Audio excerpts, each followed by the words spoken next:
A todos. Eu sou Juliana, técnica aqui do Núcleo do Telesaúde Bahia. Vou estar aqui acompanhando vocês agora, nessa web de hoje, com o tema Aleitamento Materno, Base para a Vida. A palestrante convidada de hoje é Ana Luísa Veloso da Paz, ela é médica, responsável pelo banco de leite materno do Iterba. Nós vamos estar aqui com ela hoje, médica especialista em pediatria e neonatologia, foi também vice-presidente da Sociedade Brasileira de Pediatria e consultora internacional em aleitamento, e responsável pelo banco de leite, como eu já disse anteriormente. Desejo a todos uma boa web palestra e a gente vai se falando até mais tarde. Obrigada.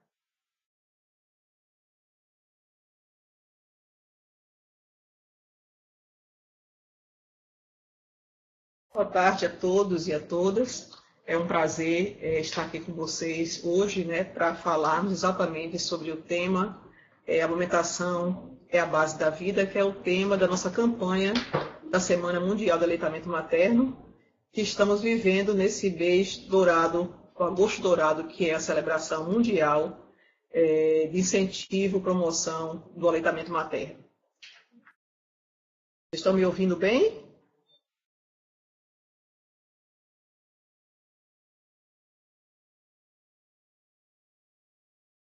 A Semana Mundial de Aleitamento Materno, o Agosto Dourado desse ano, tem como objetivos informar sobre a questão dos benefícios do aleitamento materno, ter a amamentação como uma fonte nutricional básica para a vida, envolver pessoas, profissionais de saúde que atuam na assistência de pessoas, de mães e puérperas, e estimular esse aleitamento de livre demanda até o 6º mês de vida. A proposta da campanha, ela gira em torno de prevenir todas as formas de desnutrição e também garantir a segurança alimentar, especialmente em tempos de crise, e quebrar o ciclo da pobreza. Nós sabemos que o aleitamento materno realmente é capaz de dar uma base sólida para a vida, e se ele fosse exercido de uma forma livre e sem interferência de indústrias, e aí os profissionais fossem treinados, divulgassem mais, evitaríamos muito a questão da mortalidade infantil. Então, por que usar esse tema base, amamentação base para a vida? Quando eu falo de base, significa que eu vou oferecer à criança, no início da vida, a melhor alimentação possível, que é o leite materno, proporcionando melhor saúde física e saúde mental ao longo da vida e construindo, assim, um alicerce forte. Nós sabemos que tudo que é construído, um edifício, uma construção, uma casa, necessita de um alicerce. E se esse alicerce não é alicerce solidificado, não é alicerce suficientemente forte para manter a construção, essa construção vai ruir. E por isso que o aleitamento materno é considerado como uma base para a vida. Porque se a criança começa a vida com um alicerce deficitário, isso pode trazer repercussões ao longo de toda a sua história. Porque nós sabemos que a desnutrição infantil é capaz de levar a lesões cerebrais que são irreversíveis e comprometer não só a vida daquela criança, mas também daquela família e da sociedade em torno. Então, uma intervenção tão simples como o aleitamento no início da vida tem um impacto tão profundo para a vida inteira.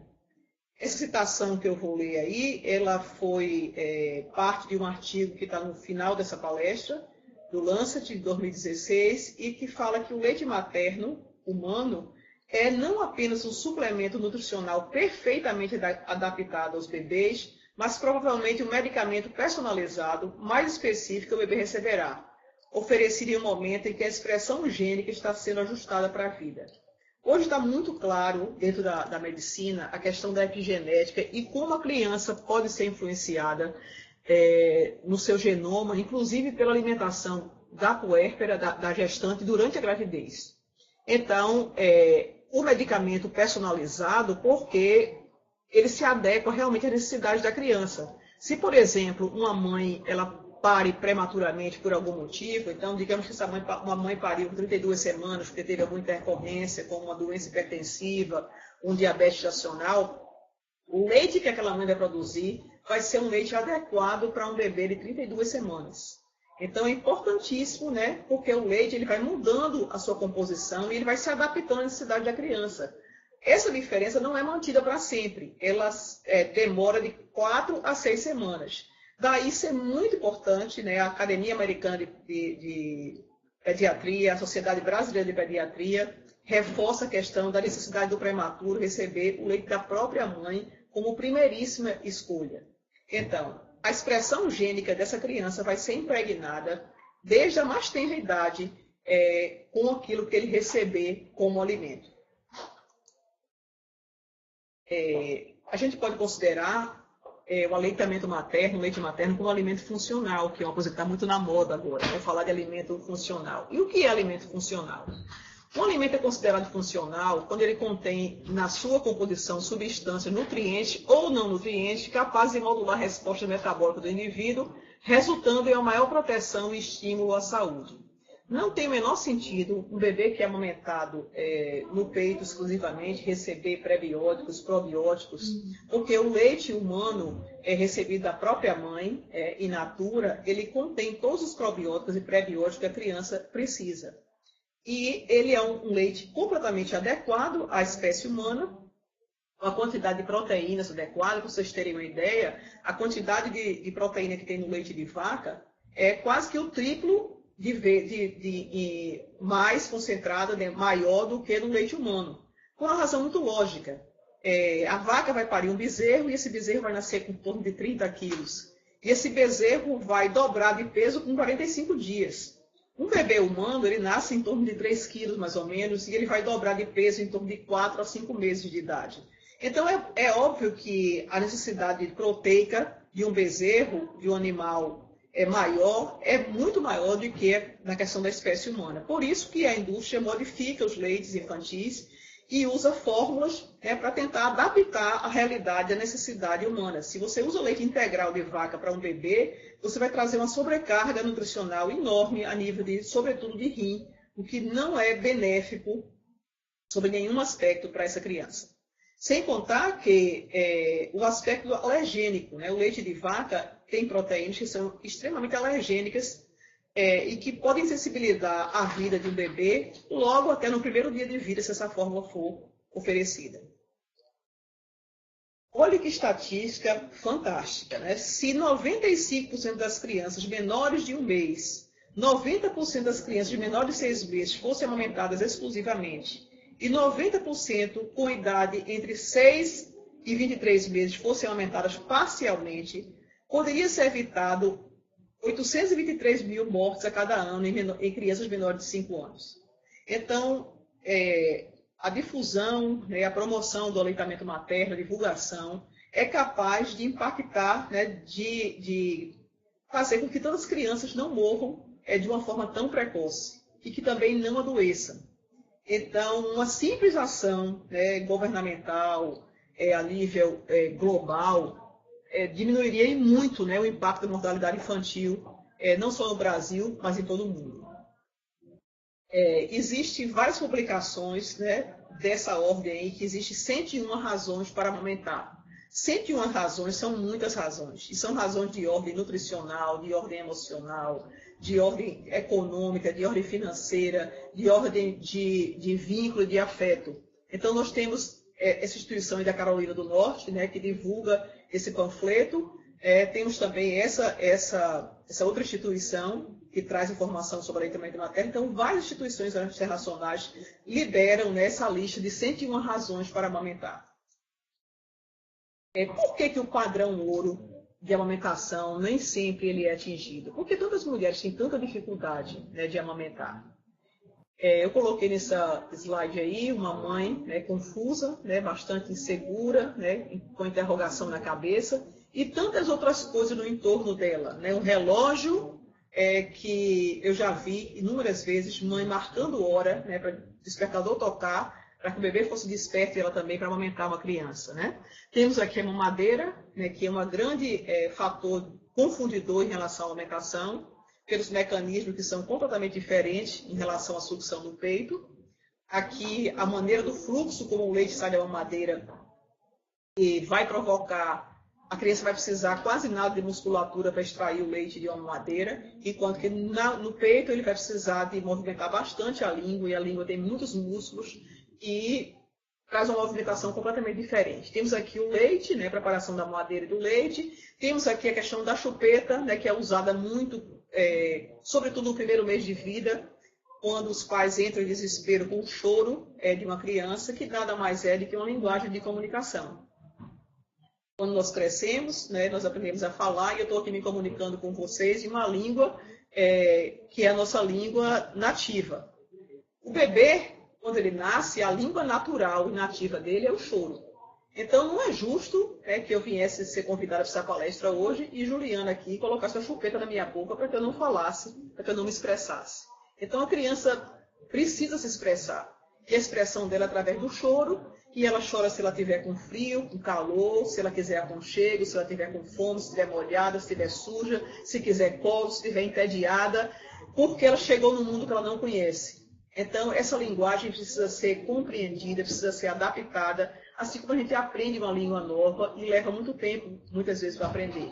Então, o choro do bebê é um fator, né, que pode contribuir muito para o desmame, quando ele é atribuído sempre a ser fome. E aí se aumenta cada vez mais os volumes que são oferecidos numa mamadeira de leite, e o bebê, às vezes, começa a botar para fora, regurgitar, porque nem cabe tanto leite. Tem aqui também a questão do peso, né? Tem uma balancinha aqui representando a questão do peso, que é muito curioso que muitas vezes, já na própria maternidade, onde o bebê nasce, é introduzida uma fórmula pela questão da perda de peso. Existe uma perda de peso que é fisiológica, né, em geral em torno de 10%, mas bebês às vezes perdem menos do que isso. E esse bebê, na realidade, ele não perde peso necessariamente, massa muscular quando ele nasce. Ele perde muito líquido. Mesmo porque seria impossível, em 2 dias de vida, se eu ficar 2 dias em dieta zero completamente, eu não vou poder perder 10% do meu peso. Quem dera fosse assim, né? Eu faria isso de imediato para perder peso. Então, quando os bebês nascem demasiados, eles perdem mais peso. Então, aqueles bebês cujas mães receberam soro endovenoso, receberam ocitocina, que é um hormônio antidiurético, que retém mais líquido, às vezes as mães obesas, que têm algum distúrbio hídrico ou metabólico, os bebês nascem mais pesados, eles nascem com mais líquido. E líquido fora do espaço da corrente sanguínea. Então, esse líquido vai ser eliminado e impacta no perda de peso da criança. Então, o que precisa ser acompanhado é o estado geral desse bebê. Se ele está evacuando, se ele está tendo uma boa diurese, em meio de 6 a 7 diureses claras durante o dia.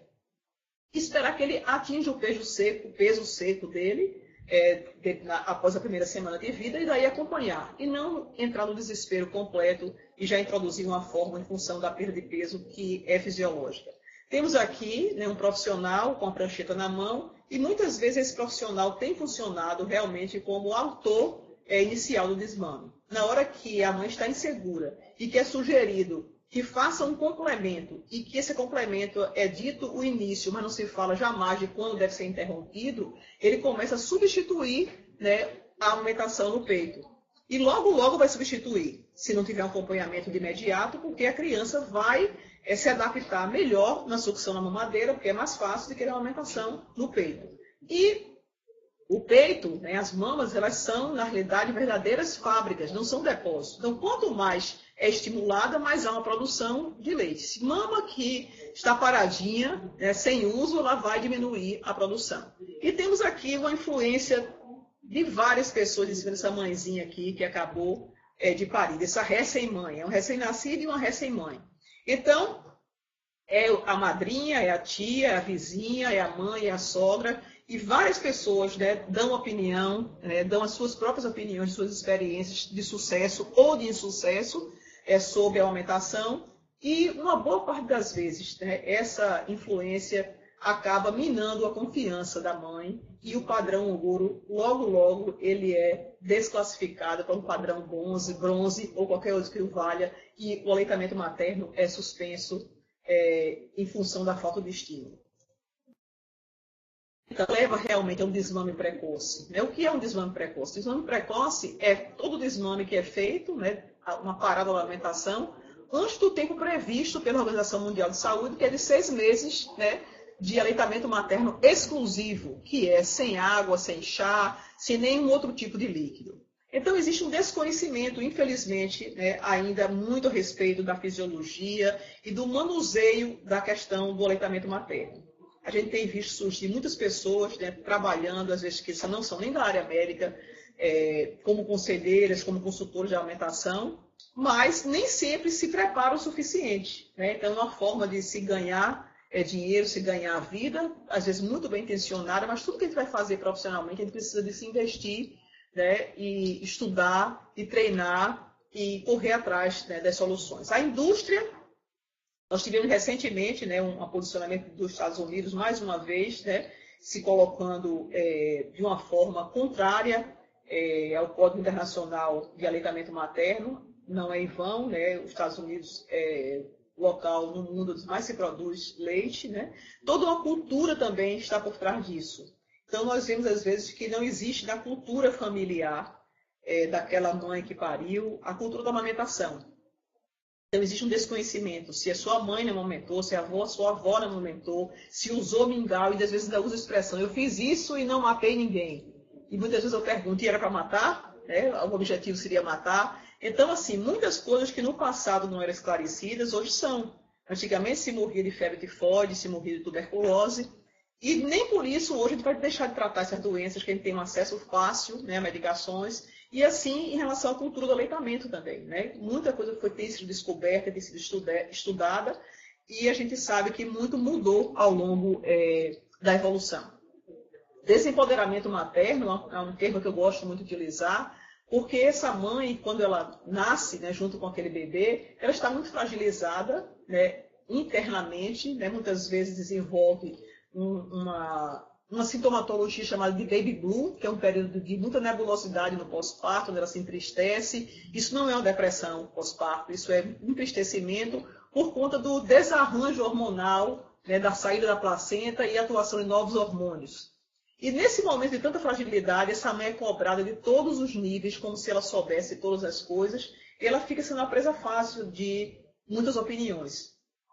E ela começa a desacreditar nela mesma e acaba largando o aleitamento. O manejo adequado de problemas e complicações, né? A amamentação é muito bom, é barato, mas não é de graça, e algumas vezes complica. Complica com o quê? Complica com engurgitamento, complica com fissuras, com mastites, com abscessos. E se não há um manejo adequado dessas questões, dessas complicações que surgem, a mãe dificilmente vai conseguir manter o aleitamento. E aí eu falo o manejo adequado profissional de alguém que acompanha essa mãe, que acredite no padrão ouro e que escolha esse padrão. Então, muitas vezes as complicações são muito drásticas, né, com abscessos, com perda de substância na mama e muito dolorosos. E se essa mãe não for realmente bastante assistida, ela vai desmamar a criança. E a falta de investimento. Infelizmente, eu tenho percebido que nos últimos anos nós temos tido um desinvestimento muito grande, né, por parte da estrutura governamental em termos de aleitamento materno. Eu acho que os treinamentos deveriam ser mais investidos, deveriam gastar mais tempo, mais dinheiro divulgando essa ideia, porque, como eu falei anteriormente, né, é um investimento muito barato que vai impactar realmente o restante da vida desse ser que acabou de nascer.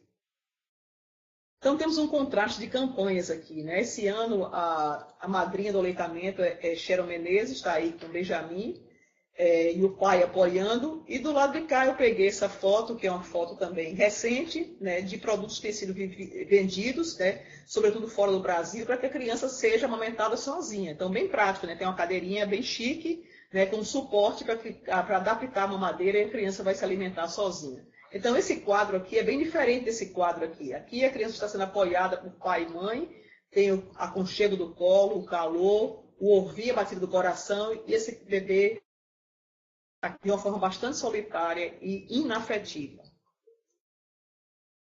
Também essa foto aqui bem antiga, do passado, eu não sei se vocês têm conhecimento, mas o primeiro leite que foi utilizado para a alimentação de bebês, quando se passou a industrializar o leite, foi o leite condensado. Então, o leite que hoje a gente faz brigadeiro, né, que é extremamente doce, tem uma imagem aqui real, né, da propaganda que tinha aqui leite, né, condensado, com a criança, com o bebê, usando mamadeira para tomar o leite condensado. E dizendo que é uma delícia. Bastante doce, né, cheio de carboidrato, e para que não tivesse a sobrecarga proteica, se diluía bastante, o que fazia se tornar completamente inadequado. Eu trouxe algumas evidências científicas aqui de impactos que o aleitamento tem causado e tem sido bastante estudados, e uma delas é sobre a alimentação e a saúde mental. Então, nós temos vários estudos que relatam a possível influência do aleitamento materno sobre o desenvolvimento psicossocial de crianças, por meio de seus efeitos diretos no desenvolvimento cerebral e sua associação com prevenção de doenças psicoemocionais. Então, são trabalhos recentes que revelam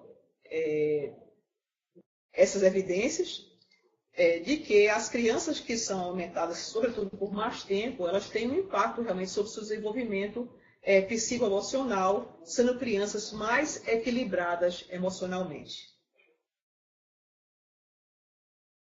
Em relação também à inteligência, né, foi feito um estudo no Brasil com 30 anos de segmento, então um estudo com bastante impacto, que sugeriu um efeito a longo prazo da alimentação sobre a inteligência, escolaridade alcançada e a renda na vida adulta, sendo 72% do efeito da alimentação sobre a renda explicado pelo aumento de QI. Então, as crianças que são aumentadas têm uma maior chance de ter uma empregabilidade no futuro. Então, nós temos realmente que investir nesse tema, nessa ação que só promove saúde e que, por tão pouco, está sendo muito descaracterizado quando se acha que uma simples fórmula pode substituir de uma forma completamente concreta, né, a alimentação natural. Outras evidências também têm sido sobre a questão da obesidade e sobrepeso. O Brasil está saindo do índice da desnutrição e entrando no índice do sobrepeso e da obesidade. Então, vemos essa criança aí, uma imagem muito triste, de um bebê com sobrepeso, e o sobrepeso que ele é adquirido na infância, possivelmente ele vai se arrastar para a vida adulta. Então, a gente acha muito bonitinho quando tiver um bebê muito gordo, né? Mas parece que é a única fase da vida que é bonitinho, porque parece que depois de então, a gente fica o tempo inteiro se preocupando, né, com perder peso, e não é em vão que o Brasil ocupa um dos primeiros rankings no mundo, né, mundiais de cirurgia bariátrica. São cirurgias mutiladoras, e muitas vezes esse processo começa desde o período neonatal. Então, existe um impacto também positivo em relação ao diabetes tipo 1 e 2 e sobre a leucemia. Nós temos essa frase aqui muito interessante, né, que revela que um recém-nascido tem apenas 3 exigências: o calor nos braços de sua mãe, alimento que vem do seu peito e a segurança de sua presença. E a amamentação é capaz de suprir essas 3 demandas. Então, o bebê não precisa de tanto enxoval, não precisa de tanto lençol, de tanto paninho de boca, de bumbum, de chupeta, de mamadeira. O que ele precisa realmente é de calor, que ele pode se aquecer no colo de sua mãe, de alimento e de segurança. E esses 3 fazem um tripé, porque o aleitamento é capaz de dar conta dessas 3 demandas. Temos as referências que foram citadas aqui, The Lancet, o trabalho do Dr. César Victor, recebeu um prêmio em 2016 no Canadá. E aqui vai também uma propaganda da Sociedade Brasileira de Pediatria, que tem feito lançamentos de vários documentos científicos nesse mês de agosto, sobre a amamentação. E um deles é sobre a amamentação à base da vida, um documento que surgiu agora exatamente na semana passada, então está fresquinho, saindo do forno. Com isso, eu diria que a amamentação, nós temos aí a imagem de um mosaico. Não sei quantos de vocês conhecem essa arte, que até hoje é pouco desenvolvida. Eu, pessoalmente, passei a desenvolver essa arte durante algum tempo. E o mosaico é feito de caquinhos, né, que às vezes não servem para mais nada. E você vai cortando e vai serrando essas pecinhas e vai colando um a um até que molde um quadro. E depois é feito um rejunte para que a imagem sobressaia. É uma arte muito antiga e muito bela. E eu acho que é bem por aí que é a questão do aleitamento, né? Muitas vezes nós precisamos juntar caquinhos de mulheres fragilizadas, de famílias destroçadas, com muita dificuldade, com complicações, para que depois a gente veja sobressair essa imagem tão bonita.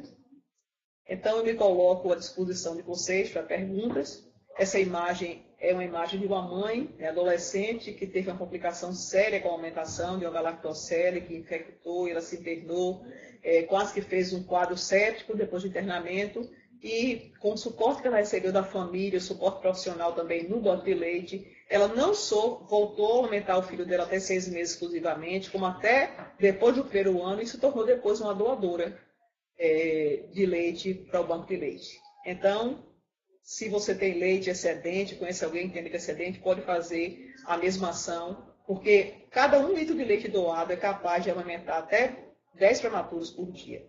Então, doe leite que a vida vai agradecer. Boa tarde, obrigado. Não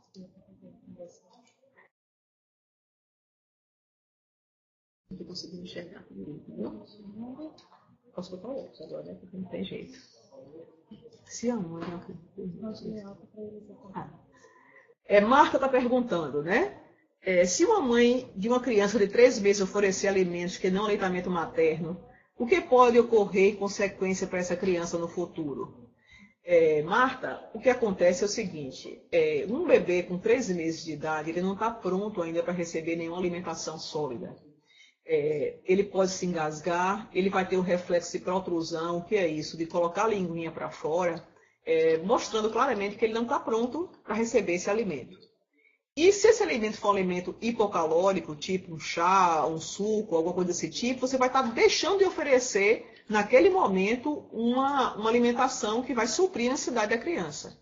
Então, o consenso internacional hoje, a nível de Unicef, Organização Mundial de Saúde, é que a criança não deve receber nenhum tipo de alimento que não seja o leite humano nos primeiros 6 meses de vida e, caso haja necessidade de alguma medicação. Mas, dificilmente, um bebê que toma leite materno exclusivamente vai adoecer nos 6 primeiros meses de vida. Qual é a sua orientação para profissionais que atuam na atenção básica para estimular as mães ao aleitamento materno exclusivo? Excelente pergunta, Fernanda. Os profissionais de saúde que atuam na atenção básica eles devem atuar, sobretudo, no pré-natal dessas mães. Tem que se falar de aleitamento no pré-natal. Essas mamas dessas mães precisam ser examinadas.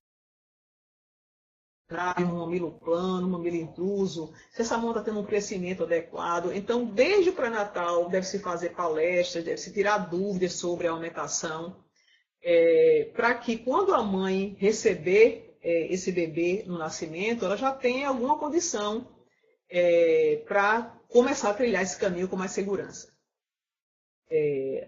Uma unidade básica de Acajutiba pergunta: quando a mãe oferece o leite, mesmo assim a criança continua chorando, o que fazer? Eu falei no início da palestra que a criança não chora só com fome. A criança chora por qualquer coisa que ela precisa se expressar, assim como eu estou falando com vocês. Então, o choro de uma criança é uma coisa completamente natural. Então, se ela está chorando sem parar, precisa investigar o que está acontecendo. E não atribuir isso necessariamente à fome sempre. Por quanto tempo posso congelar o leite materno? O protocolo brasileiro regido pela Fiocruz é que o leite humano seja congelado durante 15 dias. Ele pode ser resfriado em geladeira comum, na prateleira de cima, durante somente 12 horas. E congelado 15 dias. Se ele estiver pasteurizado, ele vai ter uma durabilidade de 6 meses. Quando o bebê tem dificuldade de pega, é correto usar glicose no seio? Não. Isso é uma invenção, isso é literalmente uma especulação. Se o bebê está com dificuldade de pega, a gente precisa entender, né, e avaliar o que é que está acontecendo e não colocar uma glicose, né, com que objetivo? Né, de tornar doce. O leite materno também tem muita lactose, então não tem nenhuma necessidade e isso é completamente contraindicado. Quando a mãe não pode amamentar por um período, qual a melhor maneira de oferecer o leite? Copinho ou mamadeira? Essa mãe, se não pode amamentar por um período, sobretudo, ela deve fazer ordenha diária, pelo menos de 6 a 8 vezes por dia, para que ela mantenha essa produção. e oferecer sempre de copinho, de colher, ou com o dedinho, com a sonda, nunca de mamadeira. Não existe mamadeira como a indústria tem vendido em propaganda, né? Mamadeiras caras de R$100, R$150, dizendo que elas evitam cólicas e que são iguais ao peito, né? Não existe no mercado nacional, nem internacional que eu conheça, nenhuma mamadeira que seja igual ao peito. O peito se adequa à boca da criança e no caso da mamadeira, a criança tem que se adequar à mamadeira. Então, sempre oferecer de copinho, nunca de mamadeira, para evitar o fator de confundimento de bicos. O aleitamento exclusivo pode provocar obesidade no recém-nascido. Também gostaria de saber se uma mãe não pode aumentar a orientação da maternidade ainda que o bebê beba leite artificial. A obesidade, entre aspas, que é provocada pelo leite materno, um bebê que ganha muito peso, não tem nenhum problema, porque esse bebê ele vai equilibrar o peso depois. O que a gente precisa saber e fazer é que esse bebê não deve receber nada além de aleitamento materno, porque ele está recebendo um leite que é adequado para a espécie dele. Então, se ele está absorvendo mais, ele vai equilibrar essa situação sem nenhum problema depois. Sobre tipo de mamilo, uso de concha, você indica o uso de conchas? As conchas estão sendo vendidas pela indústria hoje como se fosse um material básico para o enxoval de toda criança. E isso não é verdade, isso não é adequado. O uso de conchas ele pode ter um bom uso quando a mãe tem um mamilo incluso, quando a mãe tem um mamilo plano, ela deve usar no final da gravidez, não de uma forma contínua. Inicialmente as conchas de base mais rígida para a criança, para que o mamilo possa extruir, né, para fora da conchinha. Pode ser usado também um sutiã vazado, mas isso não deve ser utilizado para recolher leite, jamais. Esse leite está em uma temperatura inadequada, ele vai estar contaminado. E não é todo mundo que precisa disso, isso não é parte de enxoval. No caso de inflamação no período da amamentação, junto ao leite, sai secreção. Queria saber se o certo é parar de amamentar nesse seio ou mesmo assim pode continuar aumentando. Precisa entender o que é que está saindo por esse peito.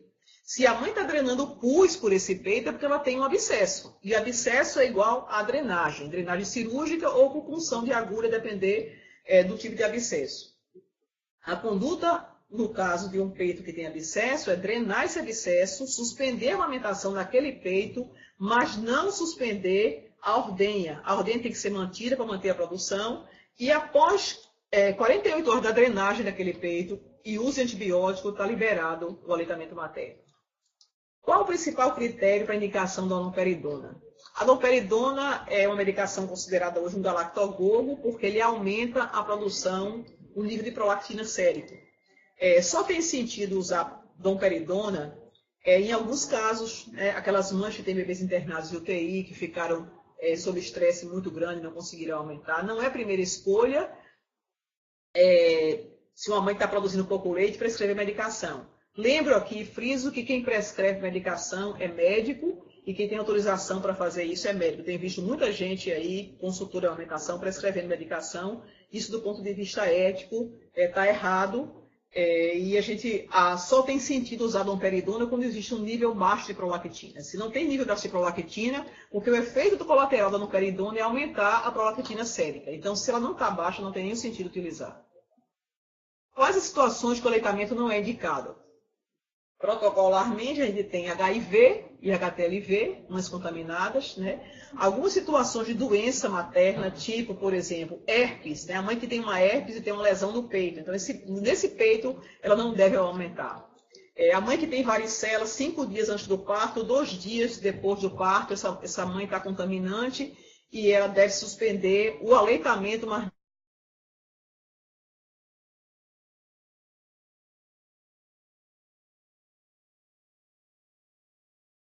não doente. Então, tem algumas situações que a suspensão é só temporária. Medicamentos, eu indico que vocês leiam um material que o Ministério da Saúde publicou sobre drogas, substâncias e aleitamento, que vocês encontram as medicações indicadas por várias bolinhas lá, verde, amarela e vermelha. Verde está liberada a alimentação, amarela aumenta com cuidado e vermelha não pode aumentar. Então, não retirem a aumentação sem fazer uma consulta prévia da liberação daquela droga. Após quanto tempo um recém-nascido pode ficar sem aleitamento? O ideal é que logo após o nascimento o bebê seja encaminhado ao peito da mãe. Né?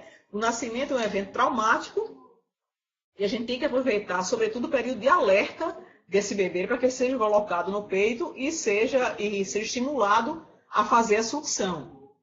Depende desse bebê, dele ficar sem receber alimentação, se ele é um bebê que é adequado para a idade gestacional, se ele é prematuro, se a mãe estava em dieta zero há algum tempo, mas o ideal é que ele receba a estimulação no peito da mãe o mais rapidamente possível. Não tem por que um bebê nascer, estar saudável e ser afastado dessa mãe. Ele deve ser encaminhado logo após o nascimento para ficar no alojamento com essa mãe. A alimentação da mãe interfere diretamente nas cólicas e gases do bebê. O que a mãe come, o que a mãe ingere, certamente passa pelo leite.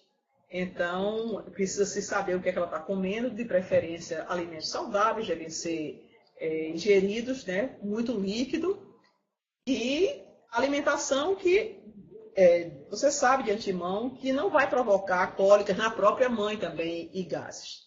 Antigamente tinha amas de leite, agora não pode, por quê? As amas de leite, no passado, não eram voluntárias, elas eram obrigadas a ser amas de leite. Né?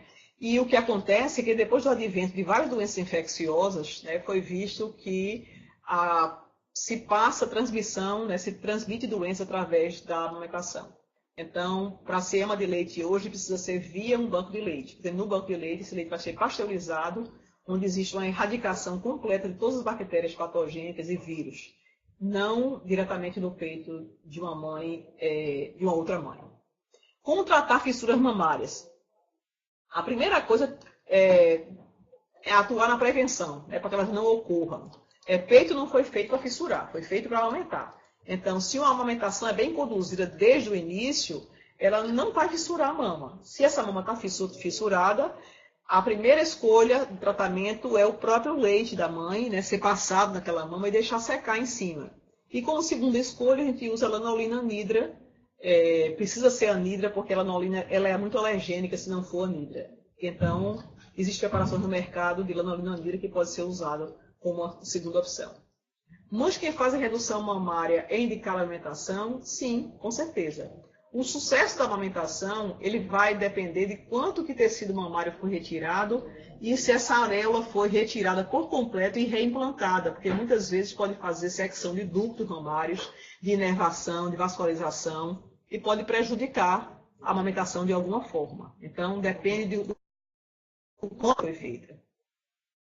Gestantes com hepatite B sem acompanhamento com infectologia podem amamentar. O protocolo nacional hoje em relação à hepatite B é que toda mãe que tem hepatite B, o bebê deve receber de imediato ao nascimento, preferencialmente nas primeiras 12 horas de vida, uma vacina, né, para hepatite B e imunoglobulina, e a partir daí liberar o aleitamento. Quando na maternidade não tem banco de leite, que é orientado a fazer um leite artificial, orientado é sempre fazer leite materno. Se por acaso a mãe tem alguma dificuldade, então a gente vai tentar consertar essa dificuldade. Se eu compro um aparelho doméstico e ele dá um problema na primeira vez que eu vou tentar utilizar, eu não vou devolver, então vou quebrar e trocar por outro. Então eu preciso saber o que é que está acontecendo. Né? A maioria, quase que absoluta das mães, tem capacidade de alimentar seus filhos. Então se isso não está acontecendo, precisa investigar o que é que está acontecendo e corrigir qualquer possível falha. Quais os critérios para indicar compressas quentes ou frias no engurgitamento mamário ou na mastite? Excelente pergunta. A compressa quente, ela só deve ser utilizada antes de se fazer uma ordenha. Então, você vai colocar a compressa quente e vai imediatamente após fazer a ordenha, retirar o leite do peito. Quando você esvaziou aquele peito, você vai fazer compressa gelada, compressa fria. A compressa quente, ela faz uma vasodilatação e ela vai aumentar uma produção de leite. Então, se você faz compressa quente e não ordenha, você vai prejudicar ainda mais. Então, antes da ordenha, compressa quente e após a ordenha, compressa fria.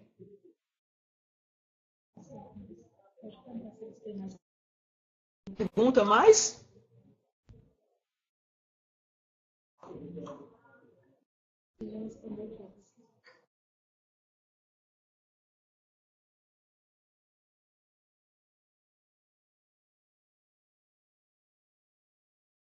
Então, eu agradeço, né, a possibilidade de estar aqui com vocês, falando desse tema tão encantador, E espero que vocês possam ter aprendido o que foi falado aqui. Coloquei meu e-mail de contato, vocês podem entrar em contato comigo para qualquer dúvida que tiverem. Para mim vai ser um prazer estar respondendo. Então, muito obrigada.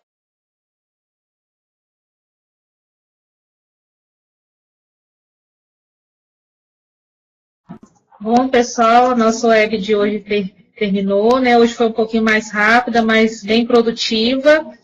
Né? Gostaria de agradecer a presença de todos e também as contribuições. Tivemos aqui perguntas bem pertinentes. Né? Gostaria também de convidá-los para a nossa próxima web palestra. Né? Estamos aí também com um tema muito importante, que é a integração da atenção básica e vigilância em saúde, né, que será na próxima terça-feira, neste mesmo horário, às 14h30.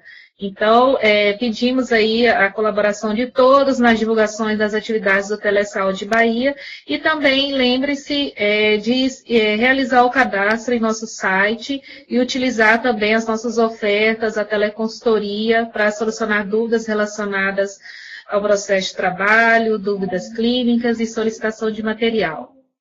Muito obrigada aí a todos.